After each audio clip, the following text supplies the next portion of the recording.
성경절 학개서 2장 3절입니다. 제가 봉독하겠습니다. 너희 중에 남아있는 자 곧 이전에 이전 영광을 본 자가 누구냐? 이제 이것이 너희에게 어떻게 보이느냐? 이것이 너희 눈에 보잘것이 없지 아니하냐? 학개서는 포로기 이후에 이제 내용을 기록하고 있는데요. 포로기라고 하면은 이제 이스라엘 백성들이 바벨론의 포로로 잡혀가고 또 잡혀간 바벨론 왕국이 또 망해요. 그래서 이제 페르시아 제국 때까지 이제 이스라엘 사람들이 다른 나라에서 이제 살아야 됐던 슬픈 역사를 가지고 있습니다. 그런데 이제 학개서 오늘 우리가 살펴볼 본문의 내용은 포로기 이후에 이제 몇몇 선지자가 있었는데 그 중에 이제 대표적인 선지자가 이제 학개인데요. 하나님께서 이제 하고 싶으신 말씀을 학개에게 전해 주신 것입니다. 정확히 학개서 2장에 기록된 때는 BC 520년이에요. BC 520년인데요. 520년이라는 얘기는 바벨론이 망했다는 얘기입니다. 605년에 BC 605년에 이제 다니엘과 친구들이 이제 잡혀갔어요. 1차 이제 바벨론 침공 때. 그리고 이제 3차에 걸쳐서 이스라엘이 이제 공격을 당했는데요. 지금 이제 BC 539년인 바벨론이 망한 이후에 이제 8년 9년 이제 20년 채 안 되는 기간이 이제 지난 것입니다. 그러니까 페르시아 제국 때 이야기가 되겠습니다. 근데 아시는 것처럼 페르시아 제국의 이제 고레스가 이스라엘 사람들이 이제 바벨론에서 예루살렘으로 돌아가서 뭘 재건하면 좋겠다 그랬어요? 성전을 재건해도 좋겠다라고 하는 이제 조서를 내려주잖아요. 이제 그때 어떤 한 6년 정도의 시차가 있는 상황에서 벌어진 이야기가 되겠습니다. 학개서 1장과 또 이제 2장 전반부에 보시면 정확히 언젠지를 기록하고 있는데요. 다리오 왕 2년 6월이다 그랬어요. 학개서 1장 1절에는 다리오 왕 2년 6월, 그게 이제 BC 520년이 되는 것입니다. 그리고 오늘 본문은 학개서 2장 1절에 의하면 같은 해 7월 그달 21일입니다. 그러니까 한 달, 한 20일 정도 시차를 두고 이제 하나님께서 학개를 통해서 계속해서 말씀을 하고 계신 것입니다. 오늘은 제목을 보이는 것보다 중요한 것이라고 한번 정해봤습니다. 보이는 게 중요합니까? 네, 보이는 게 중요해요. 그래서 우리가 속된 말로 뵈는 게 없다고 그러면 굉장히 큰일이에요. 보이는 건 굉장히 중요합니다. 첫인상, 그죠? 어떤 이미지, 그런 것들 다 이제 보이는 것과 관계되어 있습니다. 아름다움이 사실은 이렇게 겉모습과 관계될 때가 참 많잖아요. 그런데 성경은 우리에게 보이는 것보다 더 중요한 게 있다고 이제 말씀을 하고 있는 것입니다. 학개서 2장 1절과 2절입니다. 7월 곧 그달 21일에, 그러니까 BC 520년 얘기하는 거예요. 이게 이제 유대력이니까 오늘날로 가을이라고 생각하시면 됩니다. 가을, 10월. 7월 곧 그달 21일에 여호와의 말씀이 선지자 학개에게 임하니라. 가라사대 너는 스알디알의 아들 유다 총독 수룹바벨과 여호사닥의 아들 대제사장 여호수아와 남은 백성에게 고하여 이르라 그랬습니다. 두 번째 이제 학개에게 하나님께서 말씀해 주신 내용인데요. 오늘 이 2장의 이제 첫 번째 교훈을 우리가 정리할 수 있다면 보이는 것보다 중요한 것이 뭐냐면 하나님의 말씀이라는 거예요. 그런데 하나님의 말씀이 우리에게 임하는데 매우 구체적으로 임한다는 거예요. 내용이 구체적이기도 하고요. 이 말씀이 전달해지는 대상이 구체적이라는 거예요. 그러니까 하나님의 말씀은 그냥 임한 것 같기도 하고 임하지 않은 것 같기도 하고 본 것 같기도 하고 본 것 같지도 않은 그런 게 아니에요. 엉성한 어떤 감정이 아닙니다. 명확하고 분명한 거예요. 성경은 분명히 뭐라 그랬냐면은 7월 곧 그달 21일에 물론 계속해서 날짜가 나옵니다만은 하나님의 말씀이 구체적으로 임했어요. 물론 우리가 하나님의 말씀이 임하는 때를 기억을 못할 수도 있어요. 우리가 회심한 게 정확히 언제인지 기억 못할 수 있다고 그랬잖아요. 중요한 건 뭡니까? 회심한 날짜와 시간을, 장소를 기억하는 게 아니라 뭐가 중요해요? 회심했다는 사건이 중요한 거예요. 머리 좋은 어떤 분들은 연애했던 시절에 처음 어디서 몇 번 테이블에 만나서 뭘 시켜 먹었다는 거 다 기억하는 분들이 있더라고요. 뭐 훌륭한 것입니다만은 그게 더 행복한 가정을 보장해 주진 않습니다. 더 중요한 건 뭐예요? 언제 어디서라고는 구체적인 시간과 장소를 기억하는 것보다 더 중요한 건 하나님의 말씀이 나에게 임했던 적이 있냐 없냐는 거예요. 그리고 여전히 하나님의 말씀이 나에게 임하고 있느냐가 중요한 것입니다. 비몽사몽간의 흐릿한 가운데 하나님의 말씀이 임하지는 않습니다.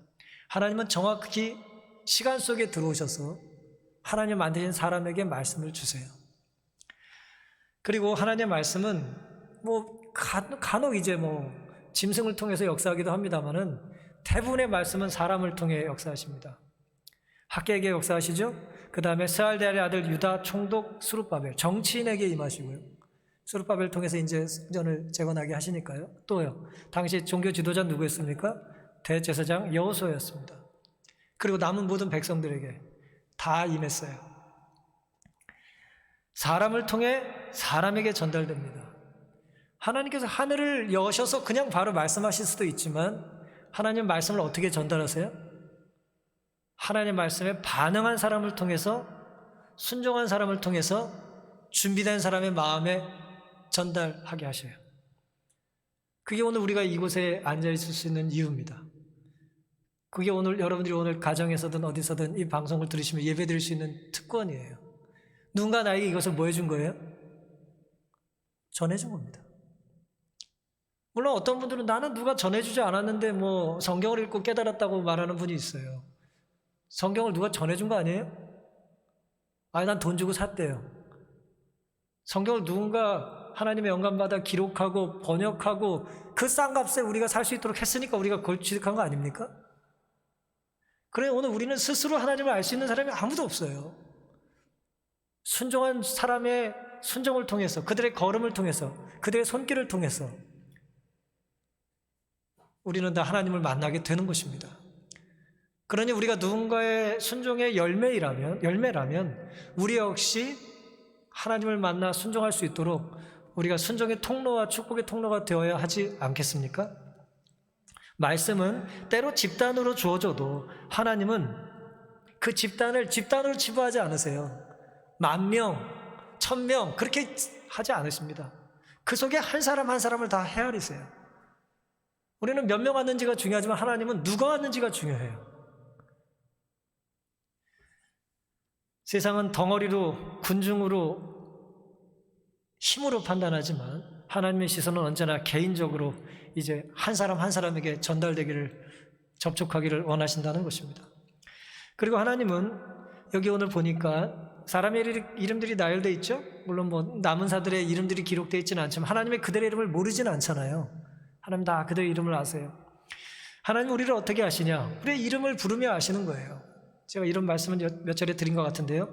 이사야 45장 3절 4절 내가 흑암 중에 보화와 은밀한 곳에 숨은 재물을 주어서 너를 지명하여 부른 자가 우리의 이름을 각자 불러서 이제 택하신 하나님께서 나 여호와 이스라엘 하나님인 줄을 알게 하리라.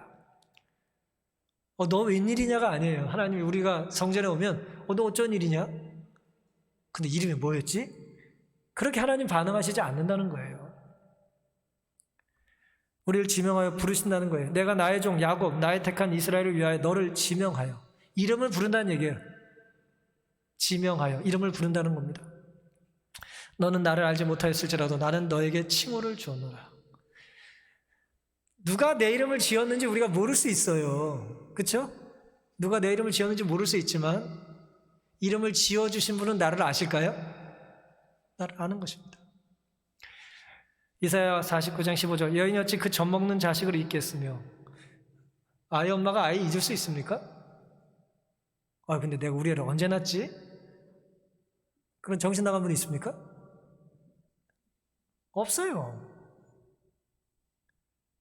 자기가 젖 먹어 키운 자식을 누가 잊을 수 있겠어요? 어느 어머니가 잊을 수 있겠습니까? 근데 좀 과장해서 성경은 뭐라 그랬냐면 자기 태에서 난 아들을 긍휼히 여기지 않겠느냐. 그들이 혹시 잊을지라도 때로 인간은 혹시 잊는다 할지라도 그런 일은 없지만 그렇다 할지라도 나는 너를 잊지 아니할 것이라 그랬습니다. 하나님께서 오늘 우리를 이렇게 부르시고 구체적으로 말씀하신다는 거예요. 우리에게 생명을 주신 분은, 우리에게 살게 하신 능력을 주신 분께서는 우리의 생명 한가운데, 다시 말씀드려, 시간의 구체적인 한 정점에 임하셔요. 오늘 우리는 공간 안에 있고 시간 안에 살잖아요. 그렇죠? 공간의 한 정점에 지금 우리가 한 점을 공유하고 있고 한 시간을 우리가 지금 공유하고 있지 않습니까? 이 자리에 하나님께서 임하고 계시다는 거예요. 구체적으로. 그 시간 속에 하나님은 사람을 만드셨고 그 사람에게 임하시고 그 사람의 이름을 지으시고 부르신다는 것입니다. 하나님은 인생에게 생명의 숨을 불어넣으시고 귀에 속삭이시며 눈으로 손으로 우리를 만져주기를 원하세요. 아까 우리가 가정공부 시작할 때 집사님께서 눈으로 서로 인사하라고 그러셨죠? 눈으로 우리는 얼마든지 따뜻한 인사를 할 수도 있고 총을 발사할 수도 있어요. 눈총이 제일 무서워요. 어떤 분은 대포도 발사할 수 있어요.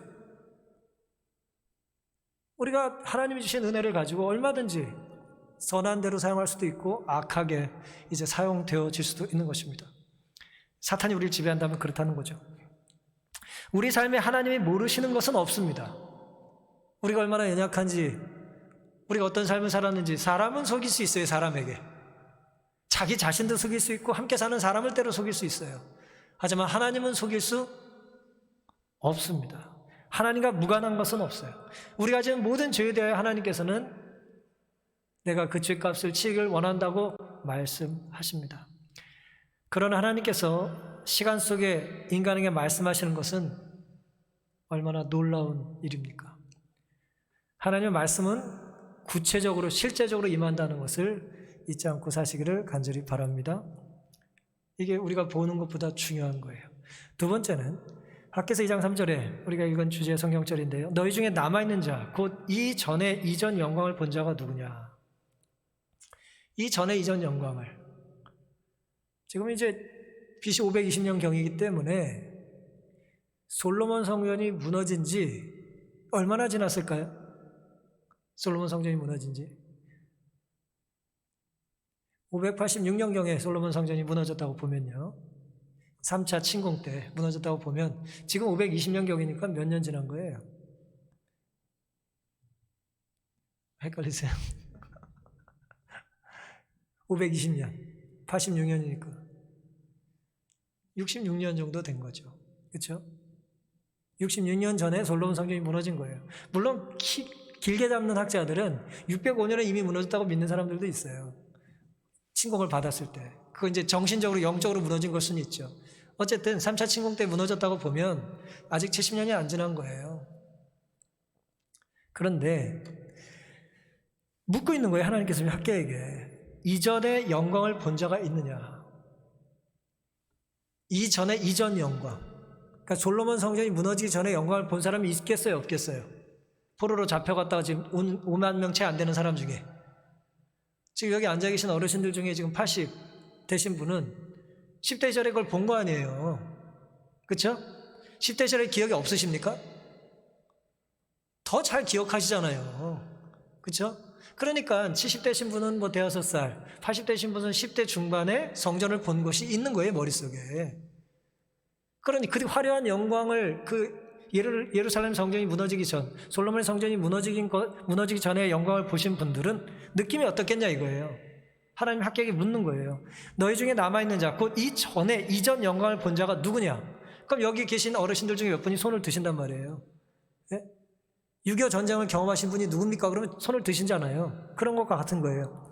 누구냐? 이제 이것이 너에게 어떻게 보이느냐? 그러니까 이전의 영광은 다 사라졌고 이제 지금 남아있는, 이제 무너져 버린 그 성전 앞에 지금 서 있어요. 그걸 재건하겠다고 온 거잖아요. 한 16, 7년 전에 왔거든요. 프로 귀환령 1차 때 왔는데 지금 아직도 못 짓고 있잖아요. 그래서 이제 불과 한 달쯤 전부터 이제 짓기 다시 시작했는데 그 앞에서 묻고 있는 거예요, 하나님께서. 이것이 너희 눈에 보잘것없지 아니하냐? 보잘것 있겠어요, 없겠어요? 볼품이 있겠어요, 없겠어요? 이전에 솔로몬의 영광에 비해서 그것이 다 무너져 내린 지금의 이 황폐된 상황을 비교해 보니까 이전의 것에 비해서 보잘것이 있을까요, 없을까요? 보잘것 없죠. 하나님께서 지금 답을 아시면서 질문하고 계신 거예요. 뭐 볼 게 있냐 지금? 니들 보기에 볼 게 있냐? 라고 묻고 계신 거예요. 당신이 이제 고레스에 의해서 1차 조서가 내린 이후에 성전 재건을 위해 이제 첫 번째 돌아온 사람들이 온 지 한 16년, 17년 어간이 지날 때였습니다. 588년, 7년 그 어간에 이제 돌아왔기 때문에요. 그들이 돌아온 지 지금 520년이니까 16년, 7년이 지나고 있었어요. 도착해서 바로 못 졌어요. 방해하는 사람도 있었잖아요. 지다가 중단하고 뭐 그런 이야기를 우리가 좀 압니다. 에스라의 3장, 4장 쭉 나오는 내용인데요. 지금은 이제 520년경이기 때문에 이제 솔로몬 성전이 이제 지어진 것에 대하여 반세기 전에 무너진 것에 대해 기억한 사람들이 이제 어쨌든 남아 계셨는데 처음 도착했을 때 느낌은 성경은 이렇게 기록합니다. 그러니까 16년, 7년 전이니까 더 많은 사람들이 기억하고 있었겠죠. 솔로몬 성전을. 에스라 3장 12절에 제사장들과 레위 사람들과 족장들 중에 여러 노인은 첫 성전을 보았던 거로 이제 이전 지대 높임을 보고 대성통곡하며 여러 사람을 기뻐하며 즐거이 부렀다 그랬습니다. 이전에 영광을 봤던 분들이 기가 막힌 거예요. 무너진 영광을 다시 세울 수 있는 희열 때문에 슬픔으로 애통하고 혹은 기쁨으로 울고 지금 그런 상황이 벌어진 것입니다. 그렇게 재건된 성전을 다시 짓는 일에 성공했어요? 실패했어요? 실패했어요. 주변 사람들이 반대를 했거든요. 사마리아 사람들 반대하고 우리도 껴달라, 너희들은 상관없으니까 하지 말아라. 그래서 이제 바벨론에 또 다시 이렇게 음모를 꾸며서 바벨론을 대적하려고 하니까 이 사람들 허락해주면 안 된다고 이제 페르시아죠. 그렇게 이제 거짓 공문을 보내고 이렇게 했던 이야기들 우리가 아는 것입니다. 뭐 오늘 이제 숫자 공부하는 시간은 아닙니다만은 정리를 하면은 1차 포로 이제 잡혀갔던 사람들이 BC 605년이니까요. 그때 이후로 지금 다니엘 10장과 연관해서 이제 이 본문을 이해하면 다니엘이 마음이 너무 아파가지고 3주를 금식을 하고 기도를 했어요. 성전이 지어지는 것이 멈춰지고 지금 망해가니까 말이에요. 그때 이제 사건이 있었고 그 뒤로부터도 이제 15, 16년이 더 지났을 때 이야기가 학기서 2장의 이야기가 되는 것입니다. 여기 이제 이중에 이제 교훈이 있는 거예요. 뭐냐면 이전에 솔로몬의 영광을 회복하기 위해 재건했던 무리들이 도착했다가 16, 17년 되는 동안 성공을 못했어요. 그리고 이제 다시 학기를 통해서 하나님께서 다시 지으라고 이제 말씀을 하신 거예요. 지금 오늘 우리는 BC 520년 7월 21일이라고 그랬잖아요.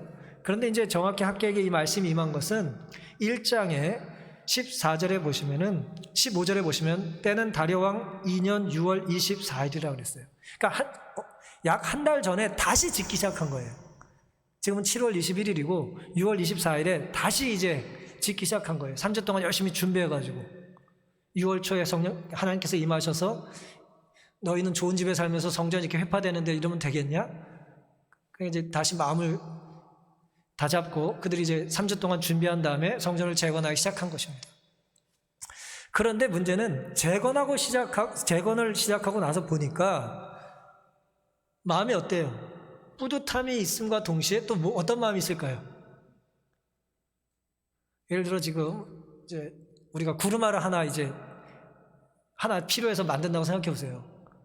바퀴 2개 어디서 구해가지고 구루마를 고물상에서 얻어다가 이제 만들어서 끌고 다니려고 그래요. 근데 원래 이 사람이 뭘 타던 사람이에요? 벤츠를 끌던 사람이야. 그러면 바퀴 달 때 느낌이 어떻겠어요? 야, 이게 뭐가 인생이 이렇게 됐냐? 기쁨과 고통이 지금 섞여 있는 거예요, 지금. 하나님께 질문하시는 거예요. 너희 중에 남아있던 자, 이전 영광을 본 자가 누구냐? 이제 이것이 너에게 어떻게 보이느냐? 이것이 너희 눈에 보잘것없지 아니하냐 그랬어요. 보잘것없는 그걸 왜 다시 자꾸 지으라고 하실까요, 하나님께서? 공동 번역은요, 학개서 2장 3절을 너희의 눈에도 이 따위는 있으나 마나하지 않느냐 그렇게 번역했어요. 굉장히 자극적으로 번역했어요.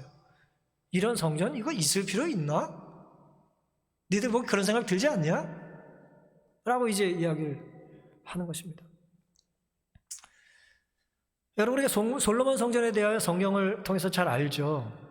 열왕기상 6장, 역대상 22장에 보시면 솔로몬이 이제 성전을 지을 때에 재료가 화려했어요. 일단 그 재료 누가 다 남긴 거죠? 누가 다 준비해 준 거죠? 아버지 다윗이 준비했어요. 다윗이 자기가 성전을 짓고 싶었는데 하나님께서 너는 피를 흘렸기 때문에 성전을 지을 특권을 주지 않겠다 그러셨잖아요. 그래서 다윗이 열심히 재료를 준비해 놨어요.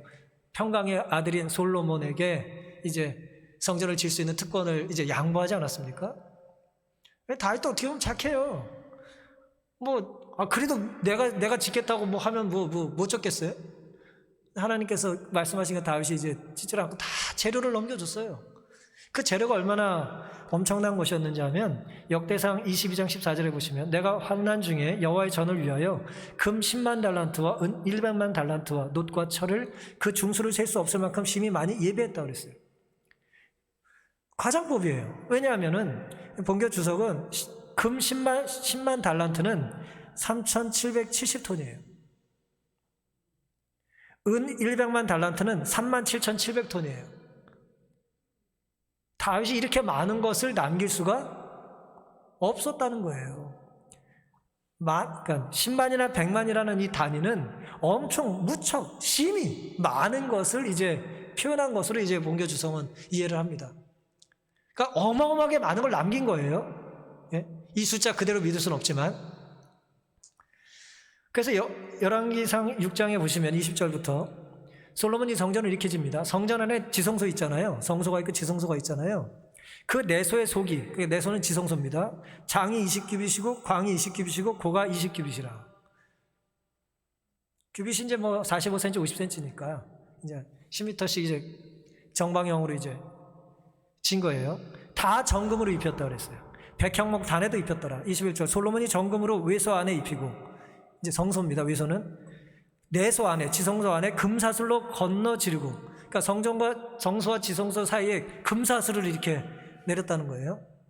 식당 가면 이렇게 내려 있는 것을 다 금으로 만들었다 이겁니다. 내소를 금으로 입히고 지성소를 금으로 입히고, 22절 온 전을 금으로 입히기를 마치고 내소에 속한 단의 전부를 금으로 입혔더라. 그러니까 한마디로 지성소 안팎, 성소를 안을 뭐라고 했다는 거예요? 다 금으로 만들었다 이거예요. 다 금으로. 금을 입혔다는 거죠. 이 말씀을 지금 왜 제가 드릴까요?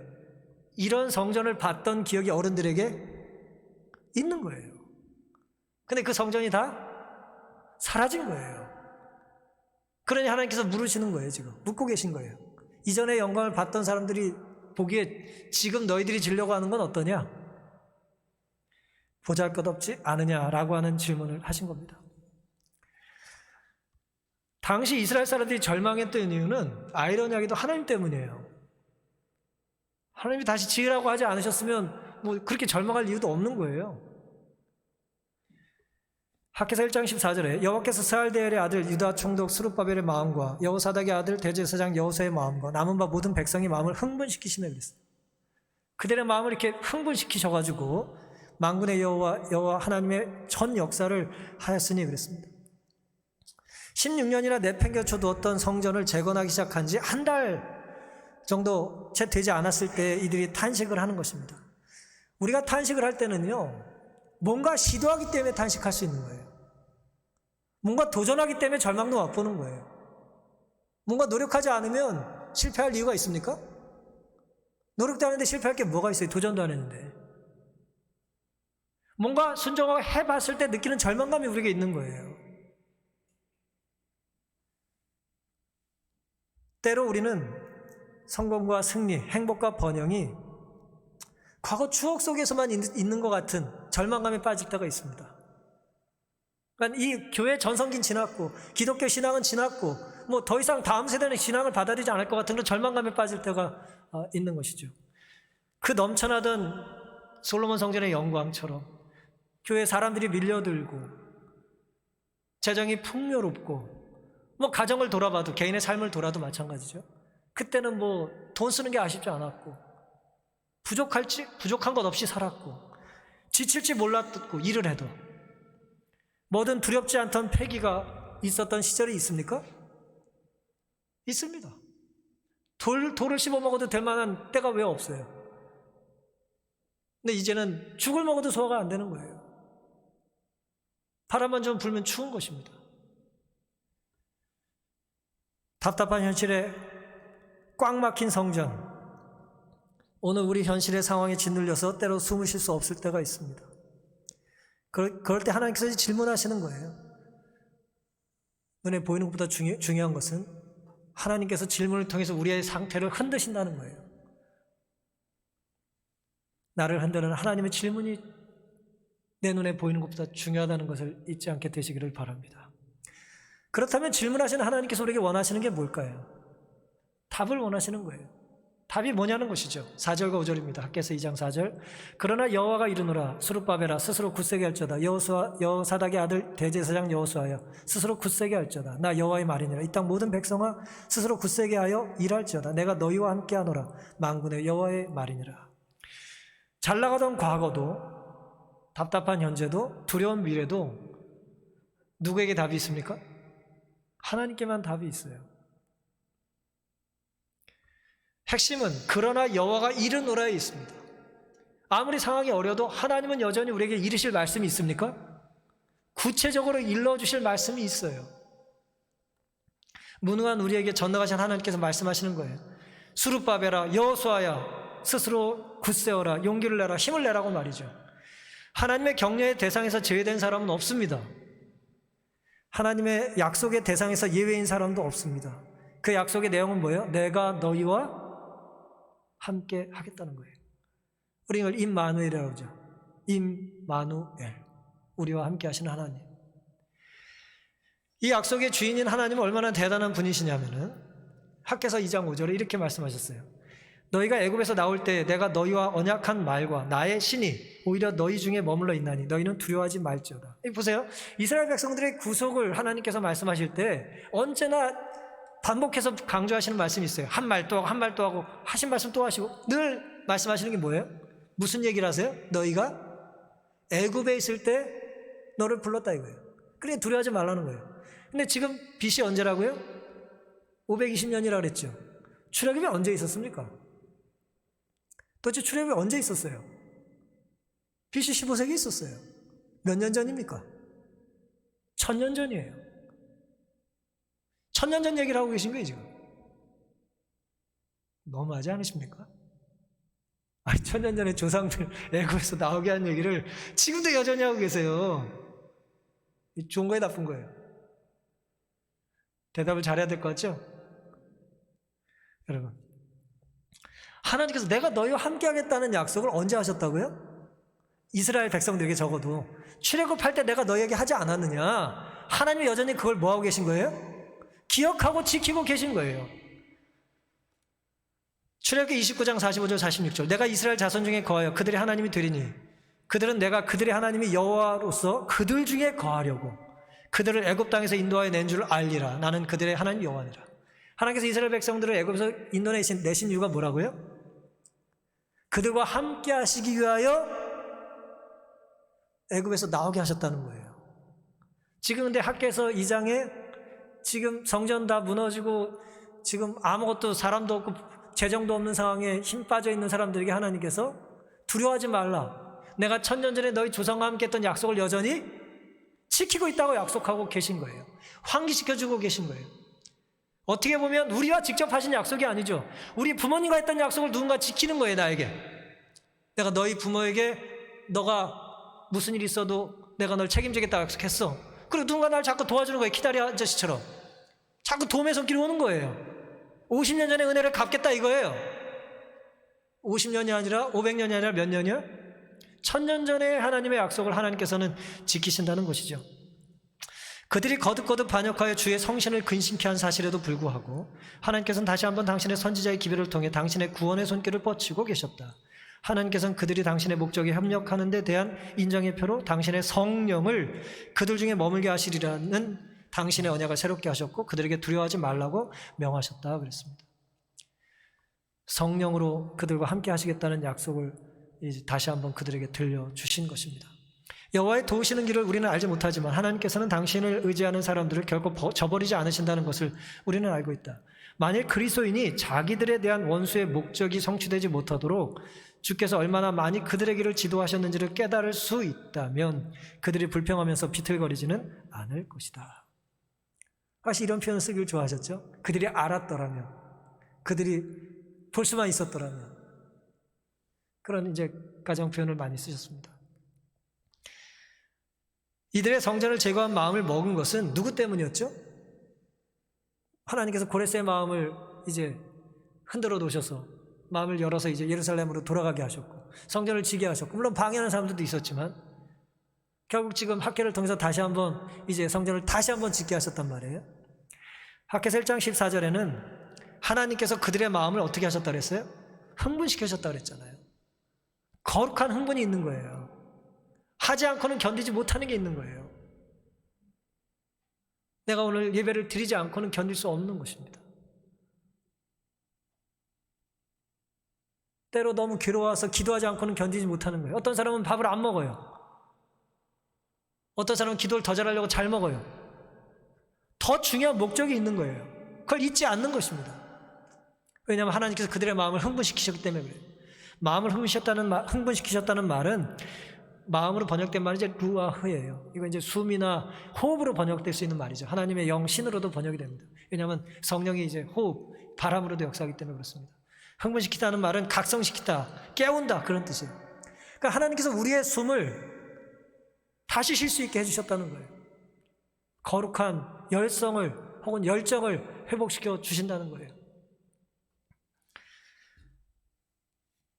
세상에서 주는, 내가 분노에서 오는 흥분이야 가라앉아야겠지만, 우리가 거룩한 열심이 우리의 삶을 가득 채울 수 있어야 되지 않겠습니까? 세상의 바람 따라 혹은 무슨 언론의 무슨 광고 따라, 예? 뭐 요즘은 그런 거 안 합니다만, 제가 어렸을 때만 해도 새마을 뭐 마을 운동한다고 뭐 청소로 나오라고 그러고 무슨 반창회 한다고 그러고 뭐 광고 많이 했잖아요. 동네마다. 무슨 내 삶이 무슨 뭐 동네 반장의 입에, 동장의 입에 끌려다닐 수는 없지 않습니까? 그분들이 나쁜 말을 한다는 것이 아니라 내가 무엇을 할지 말지에 대한 판단이 성령의 인도하심 따라 이루어져야 되지 않겠냐는 것이죠. 그래서 지금 흥분으로 시작한 그들의 이 성전 재건이 이제 아이러니하게도 낙담과 절망으로 지금 점철되고 있는 상황인 것이죠. 때로 우리가 거룩한 열정으로 시작한 일이 반드시 좋은 결과가 있는 건 아니에요. 인간 보기에 때로 아픔도 있고 상처도 겪는 것입니다. 그때 하나님께서 다시 한번 우리의 이제 이성과 지성에 다가와 말씀을 하시는 것입니다. 솔로몬 성전과 비교해 봤을 때 학개서 2장의 그 배경은 비교가 안 되는 거예요. 이제 다시 짓기 시작한 지 지금 뭐 한 달도 채 안 됐고, 그들 무슨 재료가 있었겠어요? 인력이 있었겠어요? 16, 7년 전에 채 5만도 안 되는 사람이 왔어요. 예? 뭐 모르긴 몰라도 바벨론이나 페르시아 제국에서 자리 잘 못 잡고 있는 사람들이 뭐 왔겠죠. 뭐 자리 잘 잡은 사람들이 어디 갑니까? 이민은 불안한 사람들이 보통 가는 거 아니에요? 본국이라 그래도. 물론 믿음 좋은 분들도 돌아왔겠습니다만. 근데 상대적으로 솔로몬 성전은 어떻게 졌습니까? 열왕기상 6장 38절에 보면 제11년 곧 그 8월에 그 설계와 식양대로 전이 다 피력되었으니 솔로몬이 전을 건축한 동안이 몇 년 걸렸다 그랬어요? 7년 걸렸다 그랬어요. 솔로몬 성전을 7년 동안 졌어요. 물론 자기 집은 더 오래 졌습니다만은, 예? 그건 이제 규모가 좀 더 커서 그랬겠죠. 솔로몬 성전을 7년을 졌어요. 그런데 중요한 건 기간만이 아니에요. 우리가 살펴본 것처럼 이전 영광을 본 자에 대한 학개서 2장 3절의 질문은 3번이나 반복됩니다. 이전 영광을 본 자가 누구냐? 이제 이것이 너에게 어떻게 보이느냐? 이것이 너희 눈에 보잘것없지 아니하냐? 3번에 걸친 질문을 하나님께서 하셨습니다. 7년에 걸쳐서 지은 솔로몬 성전과 비교해 봤을 때에 자신들의 눈앞에 있는 성전은 비교가 안 되겠죠. 탈무드의 기록에 의하면 이제 재건된 성전은 솔로몬 성전과 비교해서 5가지가 없었대요. 첫 번째, 제단에 거룩한 불이 없었고요. 두 번째는 하나님의 영광을 나타내는 쉐키나가 없었고, 세 번째는 법궤와 그룹이 없었어요. 법궤는 이제 성전이 무너질 때 하나님께서 의인들을 통해서 동굴에 이제 숨겨두셨고 지금도 있는데 발견되지 않는다고 말씀하셨으니까요. 우리인과 들림이 없고 예언의 영 없다고 이제 기록을 합니다. 당연히 이전에 있던 것이 그대로 있어도 지금 뭐 규모도 작고 이제 보잘것이 없을 텐데, 귀한 핵심적인 것이 다 빠져버린 이제 이 자기들이 지금 재건하려는 성전을 보니 얼마나 그 어른들의 실망이 컸겠냐는 것이죠. 하지만 인간의 위기는 하나님의 기회라는 걸 우리는 알 필요가 있습니다. 절망과 낙담에 빠진 저희들에게 하나님께서는 위로와 격려를 주셨어요. 때로 우리는 일해도 소용없고, 때로 학생들은 공부해도 안 되고, 일하시는 분들은 아무리 벌어도 견딜 수 없고, 라는 이제 자책과 탄식에 이제 빠져 있을 때가 있습니다. 그래도 하나님께서는 멈추지 말고 일하라고 이제 말씀을 하신 거예요. 학개서 2장 4절에 일하라 말씀하신 것입니다. 1000년 전의 약속을 끄집어내셨을 뿐만 아니라 성령께서 여전히 함께 하신다는 말씀하실 뿐만 아니라 놀랍게도 학개서 2장 6절에 보시면 나 만군의 여호와가 말하노라 조금 있으면 내가 하늘과 땅과 바다와 육지를 진동시킬 것이라. 시간에 대한 묘사가 흥미롭죠. 조금 있으면요. 조금 있으면. 그 조금 있으면이 얼마입니까? 7절에 보면 또한 만국을 진동시킬 것이며, 조금 있으면 만국을 진동하신대요. 그 다음에 만국의 보배가 이르리니 내가 영광으로 이전에 충만케 하리라 그랬어요. 여호와의 말이니라. 만국의 보배가 이른대요. 만국의 보배가 누굽니까? 뭡니까? 만국의 보배가 뭐예요? 예수님이에요. 예수님의 초림을 얘기하는 거예요. 근데 이제 BC 520년이라 말씀드렸죠? 예수님이 언제 오셨어요? BC 4년에 오셨어요. 500년 뒤에 있을 이야기를 하고 계세요. 그걸 뭐라고 말씀하신다고요? 조금 있으면이라고 말씀하세요. 1000년 약속을 하시든 이제는 뭐예요? 500년 뒤에 있을 이야기를 하고 계세요. 하나님 스케일이 크시죠? 왜요? 성경은 시편 90편 4절에 주의 목전에는 1000년이 지나간 어제 같다 그랬고요. 베드로서 3장 8절에는 주께는 하루가 1000년 같고 1000년이 하루 같다 하셨고요. 이사야 2장 12절에는 대저 만군의 여호와의 한날이 모든 교만자 거만 자와 자고한 자에게 임하며 그들을 낮아지게 할 것이라 그랬어요. 심판에 대한 이야기를 하루면 끝낼 것 같이 말씀을 하고 계신 것입니다. 그러니 하나님의 위로는 너무 멀리 있고 너무 오래 견뎌야 되고 라고 생각하지 마시고, 오래전의 약속을 여전히 지키시고 미래의 이야기를 조금 있으면이라고 당겨서 이미 승리를 우리에게 선물해 주셨다는 것을 인하여 감사하게 되시기를 바랍니다. 우린 끝을 잘 보지 못해서 두렵잖아요. 하지만 하나님께서는 뭐예요? 끝내놨다는 거예요. 엘리자베스 키블러-로스라고 하는 분에 대한 이야기를 제가 몇 차례 해드렸을 텐데요. 스위스 출신의 이제 정신과 의사인데 좋은 책을 여러 권 쓴 분입니다. 이분이 이제 누군지 잘 모르셔도 이 얘기는 들어보셨을 거예요. 분노의 5단계 들어보셨나요? 예를 들어 사람이 이제 분노할 일이 있으면 5단계를 거친다는 거예요. 또 이제 예를 들어 암 같은 큰 질병에 걸리면 이 5단계를 보통 거친다는 이야기를 이론적으로 정립한 학자입니다. 뭐 이 단계의 숫자가 다 맞거나 뭐 차례가 뭐 꼭 일치하는 건 아니지만 학자들은 이제 다 그럴듯하다고 얘기를 하죠. 처음에 어떤 위기를 닥치면 사람들은 처음에 어떻게 한대요? 부정한답니다. 나한테 그런 일이 일어날 수 없어. 부정한대요. 그 다음에 뭐예요? 조금 있다가 분노해요. 어우 열받아. 괴로운 거예요. 부정, 분노하고 그 다음에 뭐예요? 아유 어떻게 견디고 살아야지 어떡하겠어? 타협하죠. 그 다음 또 뭐합니까? 타협하고 살지만 절망해요. 그 다음 결국 어떻게 한대요? 수용한답니다. 이제 부분타 절수, 그래서 제가 이제 그렇게 외우는데 그런 단계를 보통 거친다는 거예요. 근데 이 숫자는 아니지만 뭐 순서가 바뀌긴 하지만 이런 과정을 보통 겪는다는 거예요. 그걸 주장하고 이론적으로 정립한 학자예요. 근데 이분이 죽음에 대한 글을 많이 남겼는데 자기 이야기를 이제 이렇게 남긴 일이 있습니다. 나는 어찌 보면 원치 않은 아이였다 그랬어요. 자기의 어린 시절을 회상하면서 자기는 부모님이 원하지 않는 아이였다는 거예요. 왜 그런 얘기를 했을까요? 태어났을 때 몸무게가 2파운드가 안 됐대요. 2파운드밖에 안 됐대요. 2파운드는 이제 1kg가 안 되는 거예요. 900g짜리예요. 근데 작은 아이 태어나면 부모가 원치 않았겠어요? 근데 이 키블러-로스가 왜 그렇게 느꼈냐면 새 쌍둥이로 태어났어요. 자기가 첫 번째로 뚫고 나왔는데 너무 뭐 괴물 같은 게 태어난 거야. 그 둘째도 좀 뭐 괜찮았고 셋째는 컸대요. 셋째는 뭐 이제 6.6파운드 3kg 정상으로 태어났어요. 세 쌍둥이, 일란성 쌍둥이 셋인데 셋째는 크게 태어나고 세 번째는, 첫 번째나 두 번째는 이렇게 작았다는. 그래서 부모님들이 그랬대요. 그랬을 때 첫 번째와 두 번째는 다시 뱃속으로 집어넣고 싶었다 뭐 그랬대요. 너무 이제 예쁘지 않아서 그랬다는 거예요. 그런데 어렸을 때 부모도 자기들을 구분을 못했다는 거예요. 이 사람 자기 그런 얘기가 자꾸 나와요. 딸 셋이 너무 똑같이 생겨가지고 부모가 못 알아봤대요. 어떻게 그럴 수 있는지 모르겠어요. 부모가 잘 못 알아보니 학교 선생님이 알아봤겠어요? 학교 선생님이 못 알아보는 거예요. 아무리 공부를 잘해도 애들을 차별 두면 안 된다고 A를 맞은 놈이나 D를 맞은 놈이 무조건 C야. 그러니까 성적이 항상 자기는 똑같대요. 자기 공부를 더 잘했는데 똑같으니까 뭐 그랬다는 거예요. 그래서 이렇게 표현했습니다. 평생 나처럼 보잘것없는 2파운드짜리 아기도 사회 가치가 있다는 것을 만민에게 입증하기 위한 기분으로 살았대요. 그게 치열하게 살았대요. 난 사회 가치가 있는 존재라는 걸 증명하기 위해서 열심히 살았다는 거예요.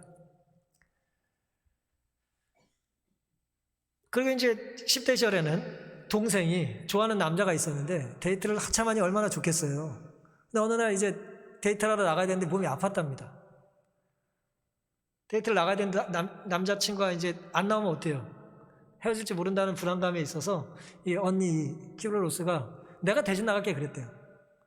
어차피 못 알아볼 텐데 뭐. 진짜 나갔는데 못 알아보더래요. 시큰 데이트하고 이제 온 거예요. 근데 문제는 이겁니다.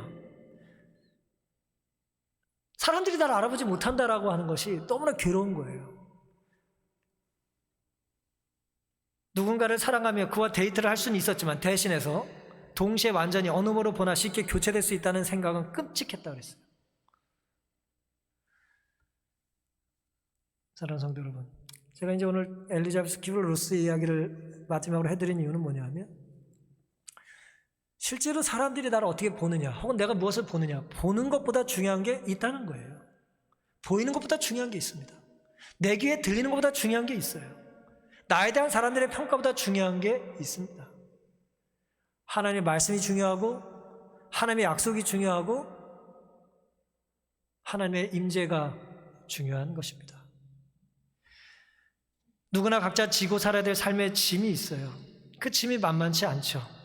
그래서 우리는 나는 내 삶을 살 가치가 있다는 걸 증명해야 된다는 강박관념을 가지고 살 때가 있는 거예요. 눈치 보면서 무슨 머슴살이 하듯이 말이에요. 난 밥 먹을 자격이 있다고 말이에요. 계속 눈치 보고 사는 것 같은 이 고통스러운 세상이 우리에게 있죠. 화려한 삶은 다 지나가고 지금 터없이 부족한 그런 인생을 마지못해 사는 것 같이 느껴질 때가 있는 것입니다. 하지만 우리의 생존의 가치는 내 삶의 기능성에 혹은 내 효용성에 있는 것이 아니에요. 천국에 무슨 뭐 수도가 고장나가지고 배관공을 하나님이 한 명 골라서 하늘에 데리고 가시는 게 아니에요. 나는 천국에 적극한 삶을 살기 위해서 이 땅에 눈치 보며 사는 것이 아니죠.